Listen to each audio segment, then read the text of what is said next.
वैसे तो सर्दी तकरीबन जा चुकी है शहर कराची से, लेकिन क्या पलटवार होगा थोड़ा बहुत? और क्या सुनने में ये आ रहा है कि शायद फुहार बरसेगी कुछ?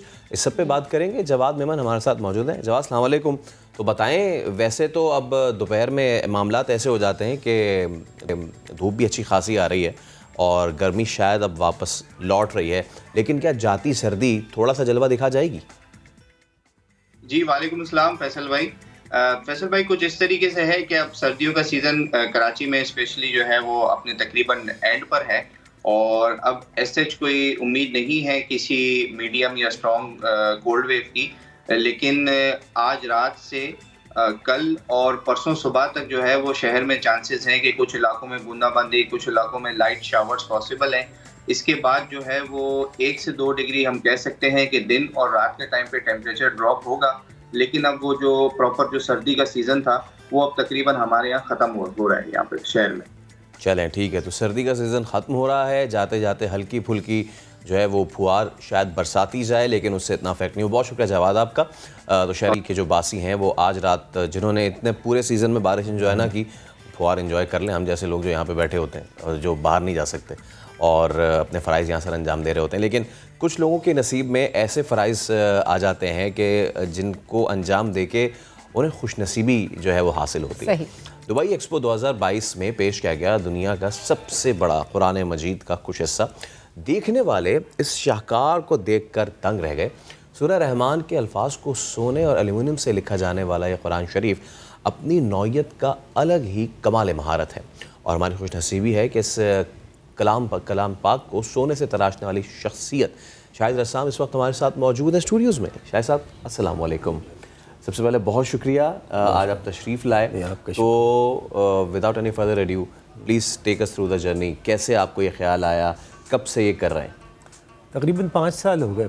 2016 में मैं हिंदुस्तान गया था, दिल्ली में एक कॉन्फ्रेंस और अपनी एग्ज़िबिशन के सिलसिले में। तो वहाँ पे मैंने सादिक़ैन साहब का, जो हमारे अपने ग्रेट आर्टिस्ट, उनका एक म्यूरल देखा। अस्माए हसना उन्होंने लिखे थे, बहुत ही खूबसूरत। उसे देख के मुझे ख्याल आया कि क्यों ना इसको स्कल्प्ट किया जाए। तो बीइंग अ स्कल्प्टर मैंने ये सोचा, ये आइडिया मैंने शेयर किया। हमारे एक बहुत बड़े अपने फिलैंथ्रोपिस्ट और बड़े बिजनेसमैन दोस्त थे राशिद अब्दुल्ला साहब, तो उनको पसंद आया। उन्होंने कहा आप कर सकते हैं। मैंने कहा जी। जब मैंने वो किया तो उन्हें बहुत ही लव्ड इट और वो उन्होंने तमाम एक्वायर किए और वो उनके ऑफिस में, उनके घर में वो है। वहाँ से मुझे ख्याल आया कि क्यों ना पूरा कुरान पाक किया जाए। तो जब उस पर रिसर्च की तो अंदाज़ा हुआ कि पिछले 1400 साल से ज़्यादा की तारीख़ में जो बहुत बड़े कुरान करीम बने हैं, उसमें आखिरी कुरान पाक जो है अफ़गानिस्तान में बना था, जिसकी चौड़ाई 4.5 फीट थी और ऊंचाई जो थी यानी लंबाई जो थी वो 5 पॉइंट समथिंग फीट थी। तो लेकिन कास्ट नहीं हुआ, वो भी लिखा गया है। जो तारीख़ है या तो कागज़ पे लिखा गया है या अपने खाल के ऊपर। तो वहाँ से मुझे ख्याल आया कि क्यों ना इसको जो है बहुत दुनिया का सबसे बड़ा कुरान पाक बनाया जाए। और मेरे लिए चूँकि किसी भी पीस ऑफ आर्ट की लाइफ बहुत इम्पॉर्टेंट है कि वो कितने साल रहेगा, तो इसलिए उसी तनासब से मैंने उस मीडियम का इंतख़ाब किया। मेटल चूँकि उसकी हज़ारों साल वो होती है, तो इस तरह से ये कॉम्बिनेशन है मेटल, गोल्ड प्लेटेड वर्ड्स और कैनवस का। सही। फिर जो इसका हमने डिज़ाइन डेवलप किया वो बहुत ही डिटेल, अगर आप उसके इमेजेस देखें तो आपको अंदाज़ा होगा कि बहुत बारीक काम हुआ हुआ उसमें, बहुत ही लाइक द मिनीचर पेंटिंग। शुरू के 2 सफ़हात बनने में 2 साल लगे थे, जिस पे वो अनवर मकसूद साहब जो है वो कहने लगे, अनवर भाई कहने लगे क्या तुम्हारे पोते इसको मुकम्मल करेंगे? अच्छा। तो वहाँ से फिर मैंने कहा नहीं। फिर मैंने अपने स्टूडेंट्स की पूरी एक टीम उनको तैयार किया, ट्रेन किया। तो इस तरह से अब इसके ऊपर कोई 200 से ज़्यादा आर्टिस्ट काम कर रहे हैं, जिसमें अपने कैलीग्राफर भी हैं, पेंटर्स भी हैं, स्कल्प्टर्स भी हैं, डिज़ाइनर्स हैं। तो ये तमाम लोग हमारी टीम का हिस्सा है। सर अच्छा, बिल्कुल डेफिनेटली आप एक बहुत बड़ी सादत का काम कर रहे हैं। एक बहुत ज़बरदस्त आपने जो है ये शाहकार बनाया। ये बताइए सर कि आपका ये जो ओवरऑल पूरा प्रोजेक्ट है ये दुबई एक्सपो तक कैसे पहुंचा, कैसे उन्होंने पिक किया? दुबई एक्सपो तक वैसे ये भी एक वो है, मौजज़ा कह सकते हैं इसको, क्योंकि चंद माह पहले मेरे एक दोस्त हैं अपने इरफान मुस्तफ़ा साहब, वो आए दुबई से। उन्होंने जब ये देखा, मुश्किल 4-5 महीने पुरानी बात, और देखा उन्होंने तो उनको बहुत पसंद आया। उन्होंने कहा कि ये दुबई एक्सपो में होना चाहिए। मैंने कहा भाई दुबई एक्सपो में तो हर चीज़ 3 साल पहले लॉक हो चुकी है, तो अभी 2-3 महीने के बाद एक दो महीने के बाद उसकी अपने ओपनिंग हो जाएगी। कहने लगे नहीं इंशाल्लाह इसको करेंगे, वहीं करेंगे। और फाइनली फिर वो जब उन्होंने दिखाया और वो किया तो फाइनली वो वहाँ पे अपने पहुँच गया। और ना सिर्फ ये कि पहुँचा बल्कि उनको बहुत पसंद आया।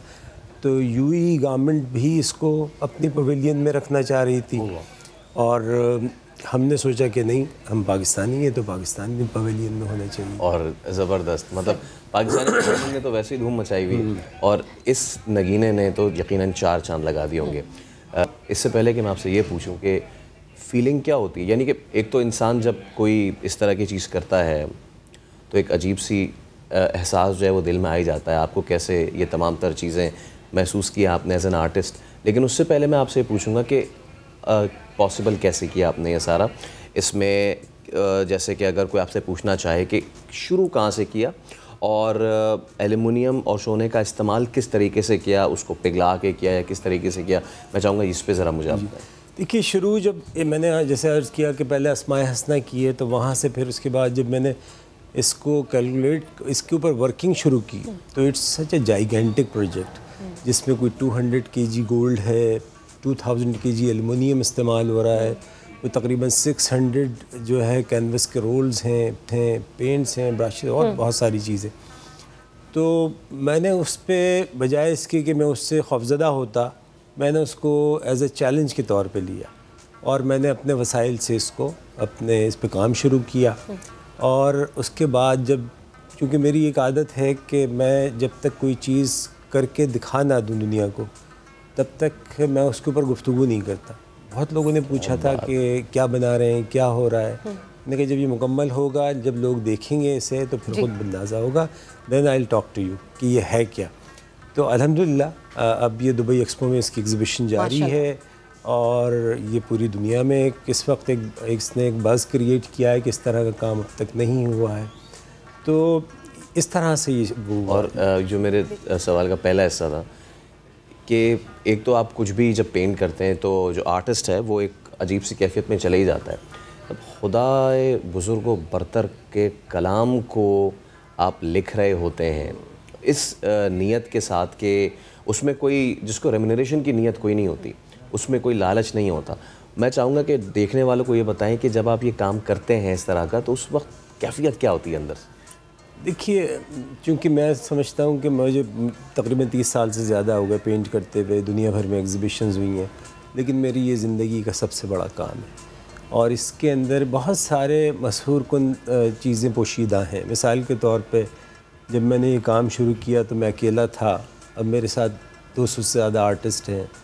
फिर उन सब की जिस तरीके से जिस इन्हमाक से वो इस पे काम कर रहे हैं, तो ये एक गेम चेंजर है हम सब की ज़िंदगियों को बदलने का, जिसने पूरी 200 ख़ानदानों को इस तरीके से जोड़ दिया है इसके अंदर कि मैं I can't tell you in words कि किस तरीके से वो बिल्कुल इमोशनल हो के इसमें इन्वॉल्व है। तो ये एक बहुत बड़ी वो उसकी बात होती है। और मुझे किसी भी लम्हे, हालांकि इट्स अ $multi-million प्रोजेक्ट, कोई छोटा प्रोजेक्ट नहीं है ये, और पाकिस्तान जैसे मुल्क में तो शायद कोई आम आर्टिस्ट तसव्वुर भी नहीं कर सकता। लेकिन मुझे इस बात का भरपूर यकीन है, मुकम्मल यकीन है कि ये मुकम्मल होगा इंशाअल्लाह, और जल्द मुकम्मल होगा। हाँ, यहाँ पे चूँकि इस तरह के बहुत बड़े जो प्रोजेक्ट हैं वो विदाउट गवर्नमेंट या किसी बड़े इंस्टीट्यूशंस की सपोर्ट के बगैर नहीं होते, तो लेकिन मैंने इसको नहीं सोचा। मुझे उस पर ऊपर वाले पे मुकम्मल यकीन है, और जब शुरू किया था तब भी था, और हर गुज़रते दिन के साथ उस यकीन में मुसलसल इजाफा हो रहा है, कमी नहीं हो रही। बहुत शुक्रिया शाहिद रसाम साहब, हमारे साथ मौजूद सादतमंदी का ये काम कर रहे हैं और जल्द से जल्द अल्लाह ताला आपके इस प्रोजेक्ट को कंपाइल करे। तो जनाब, आपने सुना कि शाहिद रसाम साहब बता रहे हैं कि उनकी जो टीम है वो भी अब एक फैमिली की तरह बन चुकी है और कितने इमोशनली, कितने इंटेंशनली जो वो ये सादतमंदी का काम कर रहे हैं। तो यहाँ पर नया दिन में वक्त एक ब्रेक का, जब वापस आएंगे तो कुछ बात करेंगे PSL की। कहीं नहीं जाना है आपने, हमारे साथ रहना है।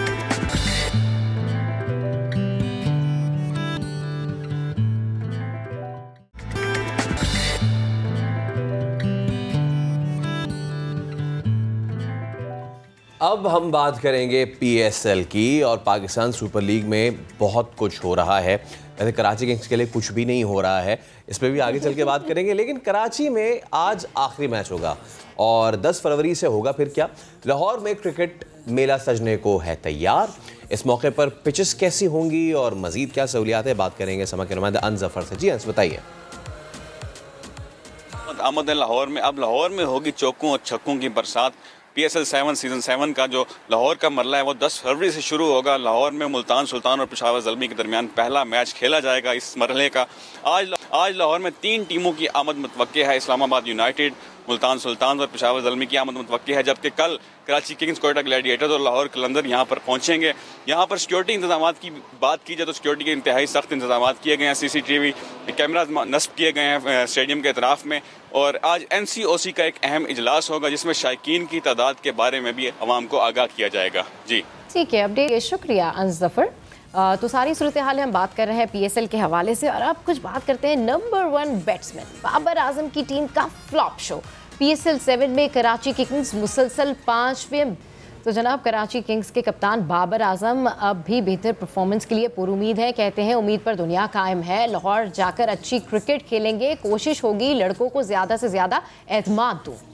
तो कराची वालों ने बाबर 11 की मुसलसल 5वीं शिकस्त पर पार्टी बदल ली। खराब परफॉर्मेंस से मायूस फैन ने अगले मैच में मुल्तान की जर्सी पहनने का इंदिया दे दिया है। किसी ने कोयटा को सपोर्ट करने का ऐलान किया। शहर कायद के बासियों के जज्बात हम आपको दिखाते हैं कि इनकी शिकस्त पर क्या क्या रिएक्शंस थे। आज के मैच के बाद तो मैं शर्ट उतारूंगा और मुल्तान की पहनूंगा, यही है इरादे, यही है अभी के लिए। कराची की टीम थी, कराची की टीम असलियत में कोयटा है। हमारा तो सैफी भाई है और इंशाल्लाह लाला आ चुका है। कराची वालों तुमसे ना हो पाएगा, सॉरी। हम बहुत उदास हैं। तो किसने आपको उदास किया है? सारे प्लेयर्स ने, मतलब खेले तो अच्छा तो खेले। दूसरी टीम देखें, माशाल्लाह से 9 तक की बैटिंग ऑर्डर है, और यहाँ बैटिंग ऑर्डर क्या है? यहाँ पर बैटिंग ऑर्डर 2 पे खत्म हो गया, 3 पे खत्म हो गया। कराची हारे या जीते, सपोर्ट हम कराची को ही करेंगे। तुम हारो या जीतो सुनो। कराची किंग्स की जो पिछले 6 सालों में जो टीम बनी है, सबसे पैथेटिक टीम कराची की वो इस दफ़ा की है। कल से आखिरी कमेंट जो है इसने सारा कुछ समअप कर दिया है, क्योंकि लोग जो हैं वो सबा बहुत ज़्यादा अब क्रिकेट लिटरेट हो चुके हैं। लोगों को अब ये चूरन नहीं बिकेगा कि फ़लाँ इतने अच्छे प्लेयर हैं और फ़लाँ हमने ऐसे डाले हुए हैं। साफ सी बात है कि कराची की बैटिंग में जान ही नहीं है। इस पर आगे भी चलेंगे, लेकिन जो जानदार परफॉर्मेंस दे रहे हैं पहले उनकी ज़रा बात कर लें। PSL 7 में 14 विकेटों के साथ कामयाब तरीन बॉलर है अब तक की शादाब खान। शादाब खान सबसे ज़्यादा 15 छक्के भी शादाब खान ने लगाए। तो चलिए अब ज़रा बात करते हैं इस सब पे। हमारे एंकर पर्सन अदील असर हमारे साथ मौजूद। अदील भाई, गुड मॉर्निंग, अस्सलाम वालेकुम। क्या करें, वालेकुम अस्सलाम फैसल समाद कि कहाँ से आगाज़ करें? कराची किंग्स की अगर बात करना शुरू करें, ये तो कहना बिल्कुल भी बेजाना होगा कि कुछ भी अच्छा नहीं चल रहा, ठीक है, लेकिन ये कुछ भी अच्छा आखिर क्यों नहीं चल रहा है? क्या इशू हुआ है कराची किंग्स के साथ? आई एम सॉरी, सबा हमेशा से कहती रही है कि मिडिल ऑर्डर जो है उसमें इतनी स्ट्रेंथ नहीं है। मैं तो कह रहा हूँ कि ना शुरू में स्ट्रेंथ है, ना बीच में स्ट्रेंथ है, ना आखिर में स्ट्रेंथ है।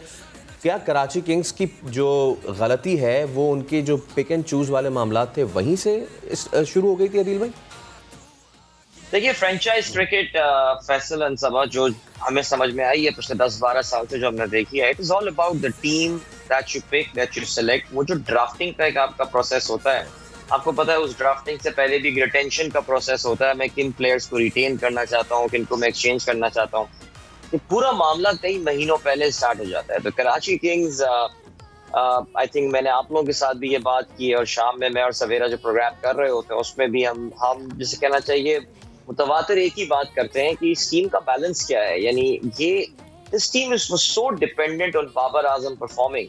अच्छा, अब ये चीज हम भूल गए कि बाबर आजम को परफॉर्म करने के लिए एक सर्टन माहौल, और ये शायद समझ में आ रही है बात आपको, उन्हें परफॉर्म करने के लिए एक सर्टन माहौल चाहिए होता है, एक सर्टन एनवायरनमेंट चाहिए होता है, एक सर्टन सपोर्ट उनको दूसरी तरफ से चाहिए होती है, और ये वो माहौल होता है जिसमें वो स्पार्कल करते हैं। So this team was dependent so much on Babar Azam that he's not performing.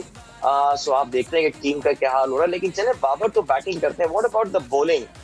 हम आपको बेनिफिट ऑफ द डाउट देते थे कि जी मोहम्मद आमिर इंजरी की वजह से बाहर हो गए, इलियास आई डोंट नो क्या रोल प्ले कर रहे होते, शायद एक सपोर्टिंग रोल जरूर प्ले कर लेते, but Mohammad Amir, look at his performance, उसकी जरा परफॉर्मेंस आप पिछले 2 साल देखें, वो अप टू द मार्क नहीं है। और बाकी ऑन पाकिस्तान के लिए तो खैर उन्होंने खेलने से इनकार कर दिया था, पीएसएल के लिए भी कुछ नहीं कर पा रहे। तो कराची किंग्स की जो स्टेडियम या मैदान में आपको जो ऑन फील्ड उनकी नाकामियां नजर आ रही हैं, उसको एनालाइज करने के लिए आपको 3-4 महीने पहले जानना पड़ेगा, जब उन्होंने खिलाड़ी रिटेंशन करने से कुछ अपने काम के खिलाड़ी जाने दिए थे और फिर कुछ खिलाड़ी वो लेकर आए थे, वो are not performing. So all in all I think कल मैं आप लोगों ने भी शायद देखा होगा, टीम के जो ओनर है उनके ट्वीट्स वगैरह आए हुए थे जिसमें उन्होंने माफी मांगी है फैंस से, we will come back stronger and all. मेरा ख्याल है इस टूर्नामेंट में तो वो कम बैक स्ट्रॉन्गर नहीं कर सकते, but I think there is something wrong with the think tank जो टीम का है और जो खिलाड़ी सेलेक्ट कर रहा है उसको इनको चेंज करना पड़ेगा। Otherwise it's I don't know how they can call themselves the biggest franchise in Pakistan. No, they are not. अच्छा, जिस तरह से आप कह रहे हैं कि थिंक टैंक जो है वो चेंज करना पड़ेगा, तो 2 बड़े ब्रेन्स इनके पास मौजूद हैं, वसीम अकरम है, पीटर मॉरिस हैं। कैसे देख रहे हैं इनकी हिकमत अमली, टीम की परफॉर्मेंस क्या जा रही है, कोई कुछ आउटपुट नजर आ रहा है इन दोनों का? देखिए, पीटर मूर्स जो हैं वो ज़ाहिर है अभी नए आए हैं, उन्होंने अभी शायद समझ रहे हैं और ये एक्सपेक्ट करना कि पहले सीजन से आके परफॉर्म कर देंगे, that would have been a bit unfair। लेकिन वसीम भाई का जो रोल है, वसीम अकरम ज़ाहिर है पाकिस्तान क्रिकेट को बहुत क्लोजली देखते हैं। देखिए, आपको एक चीज़ भी याद करनी पड़ेगी, Dean Jones Pakistan Super League में कराची किंग्स के साथ पहले इस्लामाबाद यूनाइटेड को बड़ी कामयाबियां दिलाई, फिर जब वो कराची किंग्स का पार्ट बने तो Dean Jones played a very important role. और हमने ये भी देखा कि जो कराची वाला लेग हुआ था पिछले पीएसएल में, जब डीन जोन्स यहाँ पर थे इनके साथ, this team was playing so well. जब अबू धाबी वाला लेग हुआ, डीन जोन्स उस वक्त नहीं थे और फिर उसके बाद देखा कराची किंग्स बिल्कुल जिसे कहते हैं तबाह हो गई और वहां पे परफॉर्म नहीं कर पाई, और जहाँ पे एक मौके पे लग रहा था कि वो आसानी से प्लेऑफ में पहुंच जाएंगे, they struggled, they qualified as number 4 team. I think Dean Jones का ना होना, वो जो बंदा जिस इमोशनल अंदाज से शायद टीम को लीड करता था, खिलाड़ियों की मेंटालिटी समझता था, I think Karachi Kings is really missing him this time. Wasim Akram वो रोल ले सकते थे but yeah surprise it didn't happen. जी, द थिंग इज के मैं अभी जब लाइनअप देख रहा हूँ, bowling lineup, it's not that bad. Even अगर आमिर नहीं भी हैं, आपके पास इमाद वसीम हैं कि जिन्होंने वर्ल्ड कप में बेहतरीन कारकर्दगी दिखाई। इसके अलावा Umaid Asif is not bowling bad. Umaid Asif ने कल अच्छा बॉल किया है, वो स्लो इन वन भी कर रहे थे और जब बैट्समैन एक्सपेक्ट कर रहा था शॉर्टर भी की, उन्होंने यॉर्क लेंथ भी की। उमैद आसिफ भी अच्छा बॉल कर रहे हैं। आपके पास क्रिस जॉर्डन है यार, क्रिस जॉर्डन जो कि बड़ा लीथल जो है वो यॉर्क करते हैं, वो भी आपके पास मौजूद हैं। नबी जो है एक बड़े क्रूशल वक्त में उन्होंने आते ही पॉल स्टार्लिंग को आउट कर दिया था। इस सब के होने के बावजूद प्लस लेजेंडरी वसीम अकरम होने के बावजूद भी आपकी बॉलिंग क्लिक नहीं कर रही है, ये एक बड़ा सवालिया निशान है। इस पे पहले जवाब दें, फिर मैं बाद में बैटिंग पे आता हूँ। देखिए, आपने क्रिस जॉर्डन का नाम लिया। Chris Jordan is playing his first game.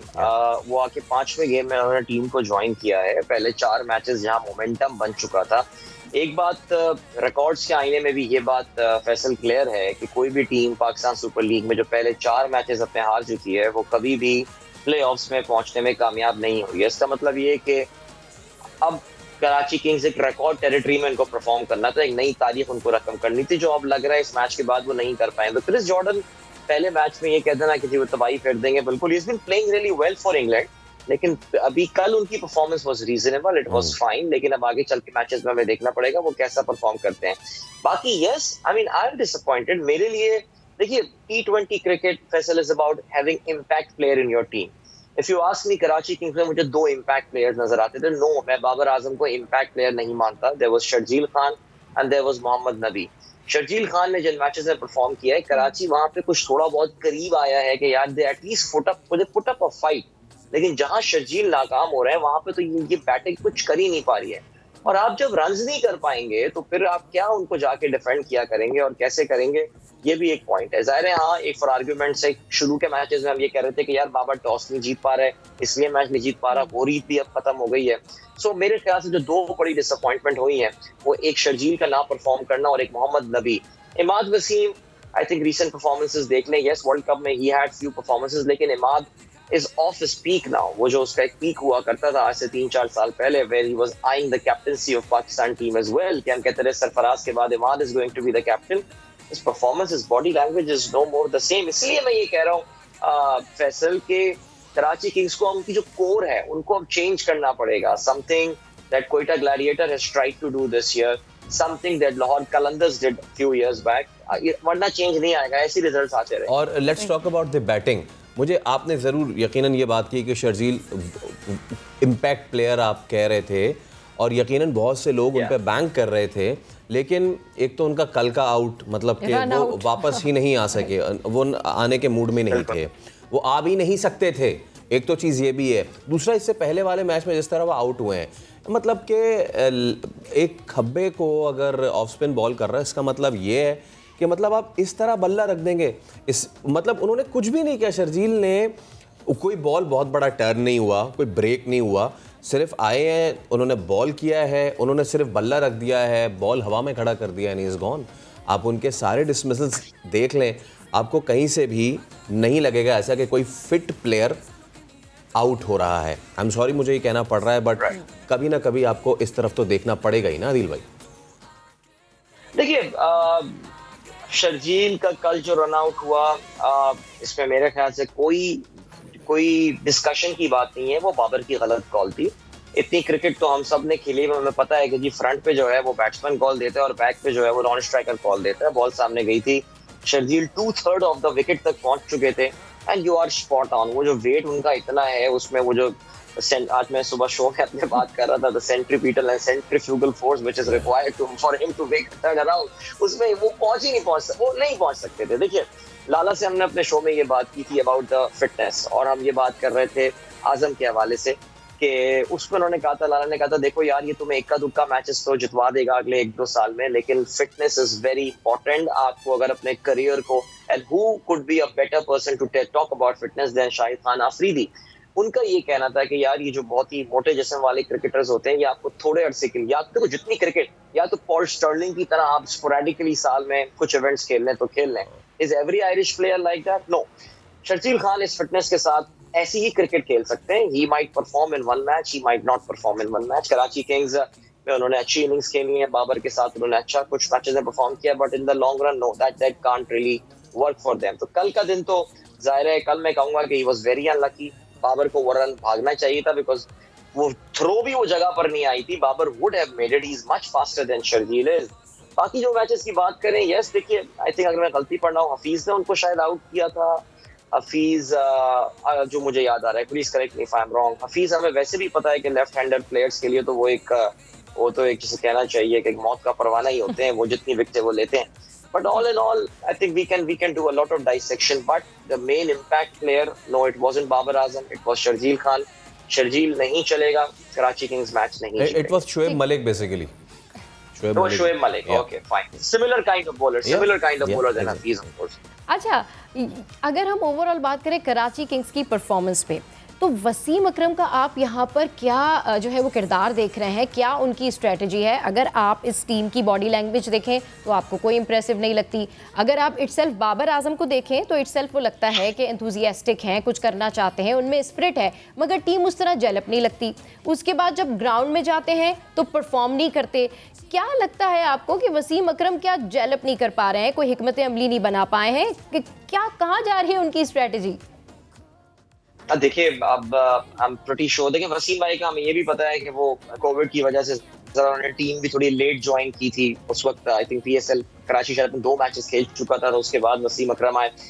अच्छा, I don't know by a policy और बाय अ प्लान, इस बार डगआउट को ज्यादा दिखाया नहीं जा रहा है, बहुत कम शॉट्स नजर आ रहे हैं। कल ओनर्स को हमने किसी टीम के पहली बार दिखाया था, वो हॉस्पिटैलिटी विंडो जो नेशनल जो बैल्कनी है नेशनल स्टेडियम की, वहां पे हमें नजर आए थे, वो भी ज्यादा नजर नहीं आ रहे हैं। So I don't know whether it's by plan और समथिंग। वसीम भाई ज्यादा कैमरे में भी हमें नजर नहीं आ रहे हैं, बहुत ज्यादा वो कहीं इंटरव्यूज देते हुए भी नजर नहीं आ रहे हैं, थोड़ा सा ऑफ नजर आ रहे हैं वसीम अकरम। आई डोंट नो, हो सकता है आई मे बी रॉन्ग, मेरी ये परसेप्शन हो, लेकिन जिस तरह आपको नजर आती है टीम मैनेजमेंट एंगेज, आपको बाकी टीमों की एक नजर आ रही है, उनका सोशल मीडिया जिस तरह हैंडल कर रहा है चीजों को, इस्लामाबाद यूनाइटेड का जिस तरह का एनवायरनमेंट दिखाया जा रहा है, जिस तरह खिलाड़ियों की बॉन्डिंग दिखाई जा रही है।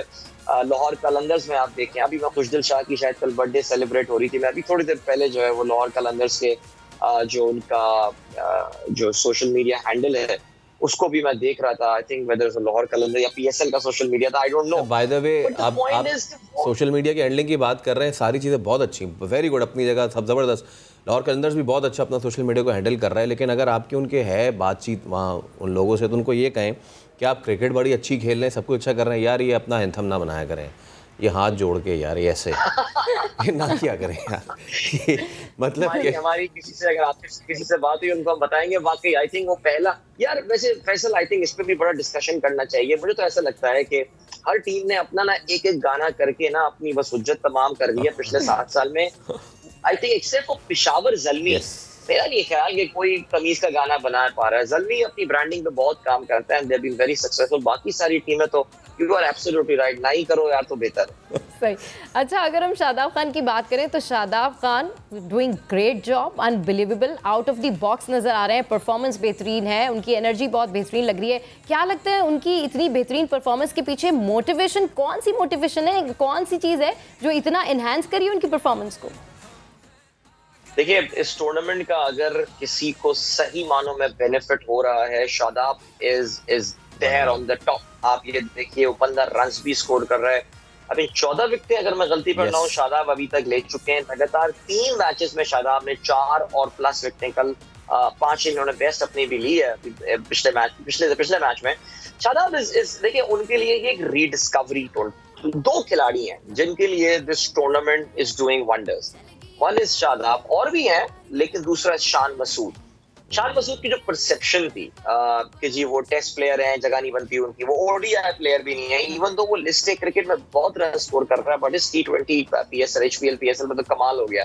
बट कमिंग टू शादाब, देखिए शादाब इस लिहाज से एक बड़ा लकी प्लेयर है कि जो पाकिस्तानी क्रिकेटिंग एस्टेब्लिशमेंट है वो शादाब को चांसेस देने को तैयार है। दे बिलीव कि एक ऐसा प्लेयर जिसको इस्लामाबाद यूनाइटेड ने इमर्जिंग कैटेगरी से लेकर आए थे और वो भी 6 साल में वो टीम का कैप्टन बन गया है। Pakistan cricket has invested a lot of time in Shadab. उसके बहुत सारे लीन पैचेस भी आए। इनफैक्ट ये बात माननी पड़ेगी कि इस T20 वर्ल्ड कप से पहले शादाब का एक लीन पैच चल रहा था। Performance at T20 world cup was quite reasonable, it was fine. However वो PSL में जो उसको कप्तानी की एक जिम्मेदारी मिली है और वो PSL में जिस तरह बैटिंग भी कर रहा है और बॉलिंग भी कर रहा है, देखिए ये बात याद रखिए, this is the world cup year. ये दोबारा क्रिकेट वर्ल्ड कप T20 होने वाला है ऑस्ट्रेलिया में, और पाकिस्तान के ये खिलाड़ी जिस तरह अपने ग्रूव में आते हुए हमें नजर आ रहे हैं। हम रिजवान की बात करें, हमें रिजवान कैन डू माशाल्लाह नो रॉन्ग दीस डेज। हम शादाब को फॉर्म में आते हुए देख रहे हैं। पाकिस्तान के 1-2 और प्लेयर्स, बल्कि खुशदिल को अगर आप देखें, I mean the way Khushdil has positioned himself as an all-rounder, ये पाकिस्तान के T20 चांसेस के लिए इट ऑगर्स रियली वेल। और इसको जो लीड कर रहे हैं वो शादाब कर रहे हैं। And I have to be very honest, I'm not a big fan of Islamabad United for whatever reason, but I won't mind seeing Shadab winning the HPL PSL this year. I mean, he deserves it. He's standing apart. इससे पहले कि मैं एक दूसरे player जो कि ही standing apart उस पर भी बात करें, then the team that is standing apart, Multan Sultan. कल एक छोटा सा इंसिडेंट भी हुआ और उसमें देखने वालों ने देखा कि किस तरीके से जो है वो शादाब बाबर को जो है वो कह रहे थे चलो साइड हो जाओ, पीछे हट जाओ। वो नो बॉल का शायद कोई इंसिडेंट था। So I guess it was all in good spirit. देखिए ये जितने खिलाड़ी हैं, मैं यहाँ पे एक और पॉइंट पे मैं इस पे लेकर आता हूँ। ये Pakistani media, I don't no ये हमारे कुछ जर्नलिस्ट फारिग बैठे हुए होते हैं या क्या कर रहे होते हैं। मैं खुद क्योंकि आजकल जरा मीडिया से बड़ा इन्वॉल्व हूँ तो मुझे अंदाजा हो रहा है कभी कभार आपको ना फिलर्स पैदा करने पड़ते हैं टाइम को फिल करने के लिए। I mean, there is a ridiculous discussion going on in cricketing circles कि यार Babar is not able to handle the captaincy, आप रिजवान को कप्तान बना दें। यार वो खुदा का खौफ करें यार। यार ये वही टीम थी जो कि अब से 3 महीने पहले हमने जिसको बड़ा क्लोजली देखा कि दुनिया के एलीट टूर्नामेंट में T20 वर्ल्ड कप में जाके वो दुनिया की बेस्ट टीमों को 10-10 विकेटों से हराती है, 7-7 विकेटों से हराती है। वो बेचारा एक मैच टीम का जो है वो जरा सा मसला हो गया, पाकिस्तान फाइनल में नहीं पहुंच पाया उसके। बट वी ऑल न्यू कि बाबर की कप्तानी में ये टीम कितने जबरदस्त तरीके से जेल इन करके खेली है।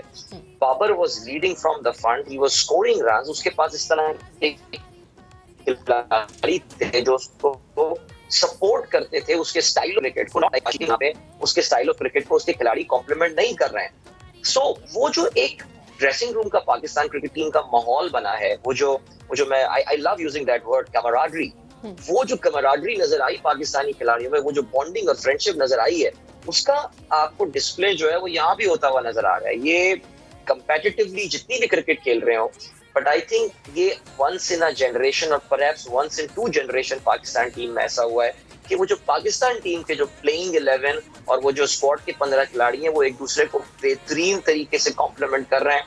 सो मैं यही बोलूंगा कि हमारे जो मीडिया के भी दोस्त हैं वो भी जरा इन मामलों को ना बढ़ाएं। आप फारिग टाइम पे बहुत अच्छे एनालिसिस और बहुत अच्छे चीजों को निकाल सकते हैं। बिल्कुल आदिल भाई, रादर देन क्रिटिसाइजिंग बाबर, ये भी कहा जा सकता है कि पीएसएल इतना कम्पिटिटिव है कि जिस बाबर ने इंडिया को हराया उस बाबर की टीम जो है वो स्ट्रगल कर रही है इन द पीएसएल, जिसका हम ये कह सकते हैं कि इंडिया इतनी हल्की है कि हमारी कुछ पीएसएल टीम से भी हल्की है। आगे बढ़ते हैं। आखिरी चीज़ ये, मतलब एक टीम है कराची जो कि 5 में से 5 सिफर करके बॉटम ऑफ द टेबल है, और अगला कंट्रास्ट है मुल्तान सुल्तान जो 5 में से 5 जीत के ऊपर का। और मुझे सबसे अच्छा पता है क्या लगा, ये समअप किया है इस कराची लेग को रिजवान के उस शॉट ने जो उन्होंने वो जो ऑस्ट्रेलियन स्पिनर था, I am forgetting the name, I am sorry, लेकिन वो जो बैट के इन्होंने लेग पे छक्का मारा था सेमीफाइनल में, और सेम वही चीज़ इन्होंने उस्मान कादिर को उस वक्त मारी जब उस्मान कादिर थोड़े से अनप्लेबल हो रहे थे, वही घुटने पे बैठे हैं और वही छक्का मारा है। रिजवान ने कमाल किया है मुल्तान सुल्तान के लिए।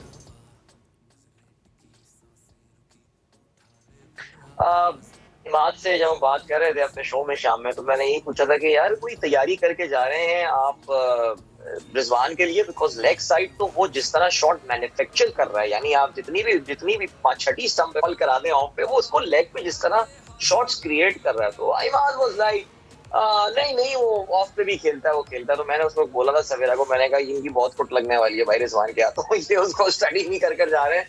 बट बहरहाल the thing is that I mean brilliant from Rizwan, the way he is leading the team. As I said कि अभी तो कोई वो गलती कर ही नहीं रहा है रिजवान जो। और अब देखें, अब अनवर अली अपने करियर की स्टेज पे आके मेरे ख्याल से इस टूर्नामेंट का जो सबसे फजूल कैच छोड़ा है वो अनवर अली ने छोड़ा है। अभी उससे आसान क्या कैच होगा किया, और उसका पॉप आउट होके वो कैच ये लिया।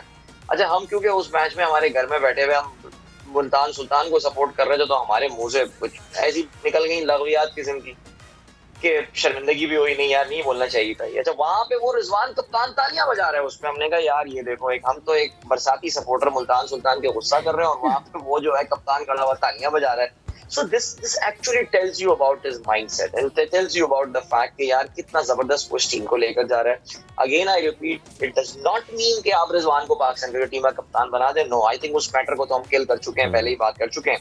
लेकिन रिजवान का जो अपना एटीट्यूड है, उसका जो अपना बिहेवियर है, his faith, वो सबको जो कर रहा है, खुशदिल, I mean Khushdil was a master stroke शुरू के मैचेस में।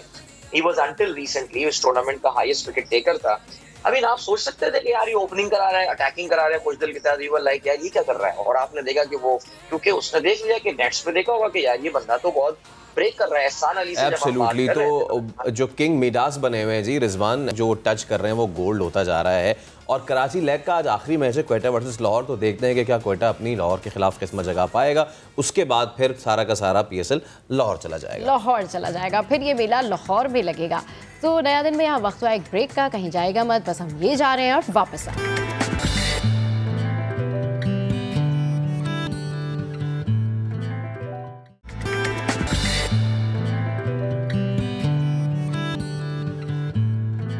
समा ने आवाज़ उठाई तो नौजवान मोहम्मद एहसन की फरियाद सुन ली गई।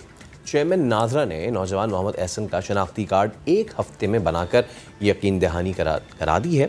मुतासरा नौजवान ने समा का शुक्रिया अदा किया है, नादरा से क़वानीन को आसान बनाने का मुतालबा किया है। ये तमाम तर कहानी है क्या, पहले इरफानुल हक की रिपोर्ट देखते हैं। अपने कौमी शनाख्ती कार्ड के लिए नादरा के दर पर मुसलसल 4 साल तक चक्कर लगाने वाले मोहम्मद एहसन की आवाज बिलाखिर आला हुकाम ने सुन ली है। चेयरमैन नादरा ने मामले का नोटिस लिया तो 24 साल मोहम्मद एहसन ने इसका क्रेडिट समा को देते हुए शुक्रिया अदा किया। मैं कह सकता हूँ कि समा मेरा दोस्त है जिसने मेरे लिए आवाज उठाई है।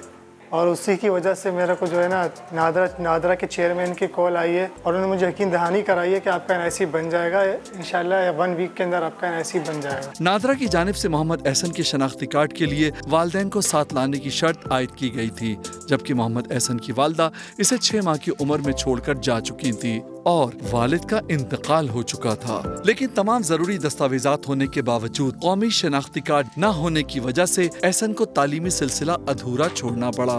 मैंने कम से कम 6 साल के अरसे तक जो है ना नादरा के चक्कर लगाए हैं और मैं कराची के बहुत से दफ्तरों में गया हूँ, एक नहीं है कम से कम 4 से 5 दफ्तर हैं, लेकिन मुझे हर जगह से यही जवाब दिया है कि आप अपने अम्मी अब्बू को लाएं या तो आप उनका कार्ड लाएं। अब मेरी वालिदा भी नहीं है, वालिद भी नहीं है, उनका कार्ड का मुझे नहीं पता क्योंकि मैं तो छोटा था, यतीम था। अब मैं उनके कार्ड कहाँ से लाता?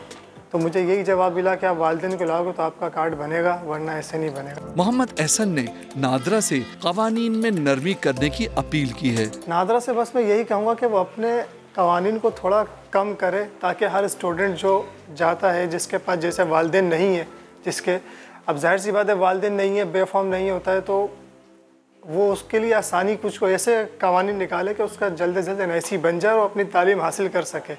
मोहम्मद एहसन जैसे लाखों यतीम अफराद हैं जो शनाख्ती कार्ड के हुसूल के लिए नादरा के दफातर के धक्के खा रहे हैं और ये कवानीन उनकी तालीम, मुलाजमत और विरासत के मामलात में रुकावट बन रहे हैं। इसलिए नादरा मोहम्मद एहसन के केस में जो तरीक़ेकार वज़ा करने जा रही है, इसका निफाज ऐसे दीगर केसेस पर करके इस मसले का मुस्तकिल हल निकाला जा सकता है।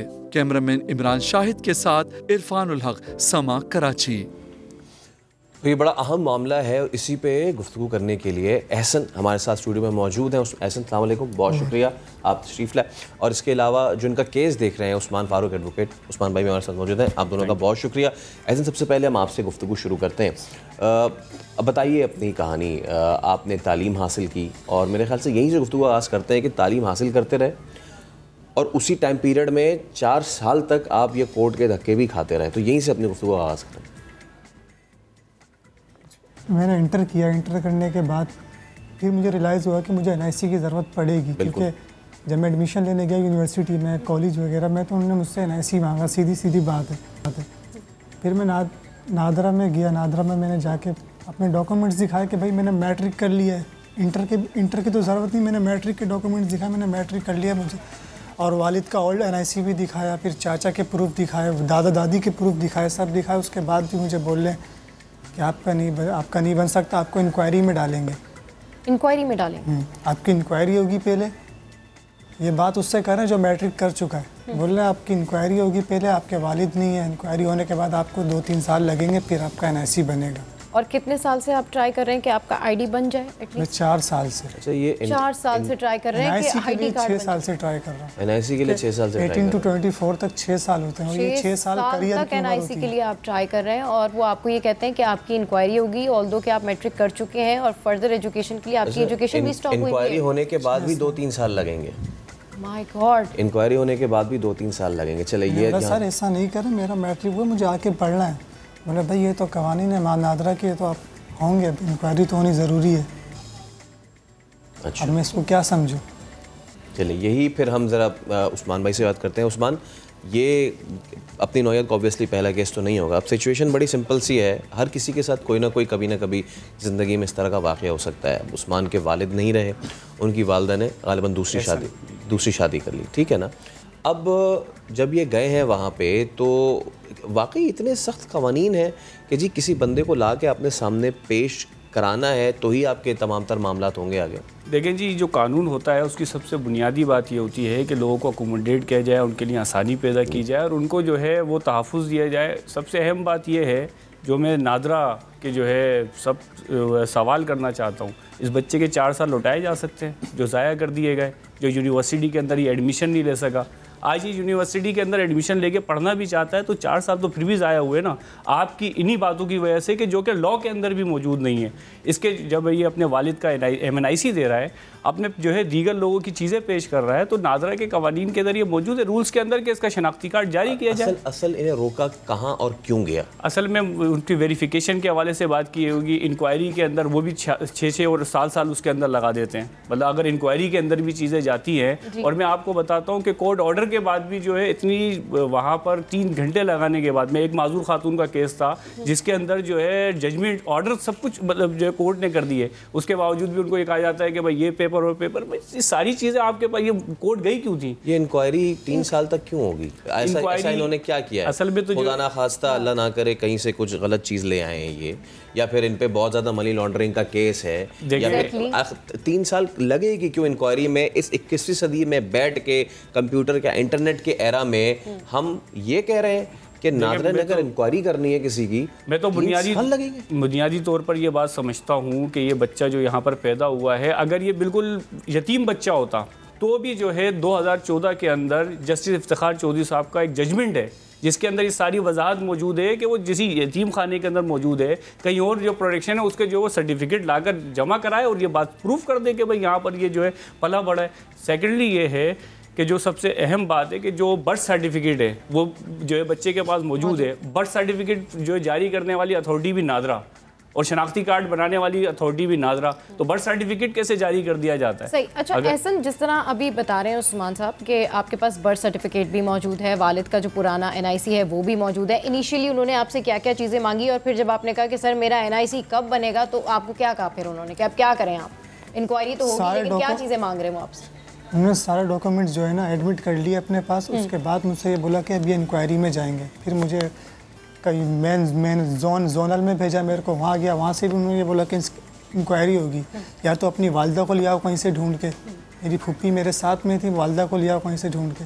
मैं वालदा को मैं कहाँ से ढूंढ के लाऊँ? मैं 6 महीने का था, मुझे वालदा छोड़ के चली गई। मैं वालदा को ढूंढूँ, उसके बाद इनके पास लेकर आऊँ, फिर ये मेरा NIC शो करेंगे। मैं कहाँ से ढूंढूं वालदा को? अच्छा, अब मुझे ये तो देखा भी नहीं है कि अब इन्होंने आपसे क्या कहा है और क्या आपने कर दिया है अप्लाई वगैरह? कोई टोकन दे दिया है उन्होंने अभी या फिर अभी करना है? जी आज इंशाल्लाह ताला जाएंगे 3 बजे, क्योंकि कल ही राब्ता हुआ था और छुट्टियां वगैरह, बल्कि परसों राब्ता हुआ था, तो आज 3 बजे जाएंगे और इंशाल्लाह नादरा चेयरमैन की यकीन दहानी के बाद प्रोसेस जो है शुरू कर दिया जाएगा आज से। आज से प्रोसेस पर शुरू कर दिया जाएगा। अच्छा एहसन, आप आज इंशाल्लाह 3 बजे जाएंगे। आई होप सो कि आपका काम जो है वो कुछ हो जाए, कुछ मामला आगे बढ़ जाए। ये बताएं कि आपके कितने साल ज़ाया हुए हैं, एजुकेशन के कितने साल ज़ाया हुए और कितने साल से? डेफिनेटली हमने भी सुना तो हम हैरान रह गए कि 4 साल हो गए आपका ID कार्ड नहीं बन के दे रहा, आगे आपकी फर्दर एजुकेशन रुकी हुई है। कैसे आप स्ट्रगल कर रहे होंगे? कितना आपका जो टाइम ज़ाया हो रहा है? मैम आपको पता है विदाउट NIC का किसी को जॉब भी नहीं मिलती है, ना वैक्सीन लगती है, और अभी मेरी उम्र जो है 24 है, कार्ड बनता है 18 में, तो आप सोच लें कितने साल से ख्वारी काट रहा हूँ। लेकिन अब यही हम उम्मीद कर सकते हैं कि अब जो समा ने आवाज़ उठाई कि चेयरमैन नादरा ने कहा कि जी ये मसला हल होगा, तो उस्मान फारूक एडवोकेट आपका शुक्रिया, एहसन आपका बहुत शुक्रिया, और दुआ है आपके लिए कि आपके मामला जो हैं वो जल्द से जल्द हल हो सके। तो इस तरह के वाक़यात हमें बारहा नज़रसानी करने को कहते हैं अपने उन कवानीन पे, या फिर शायद ये कवानीन का मसला ना हो। कोई अगर गया हो ऐसे दफातर में और वो घंटों लाइनों में लगा हो, और घंटों लाइनों में लगने के बाद जब उसे ये कहा गया हो कि आप घर जाके ये वाला कागज़ ले आएँ, तो दिल ऐसा करता है कि बयान नहीं किया सकता। फिर दिल यही करता है कि फिर शो ख़त्म कर दें। बिल्कुल, फिर दिल यही करता है कि भाई शो ख़त्म कर दें और क्लोजिंग कर दें। तो नया दिन में आज हमने आपको बताया कि लोगों को किस तरह से मसाइल हैं। आई होप सो कि हमारे प्लेटफॉर्म से इन लोगों के जो मसाइल हैं वो ख़त्म हो जाए।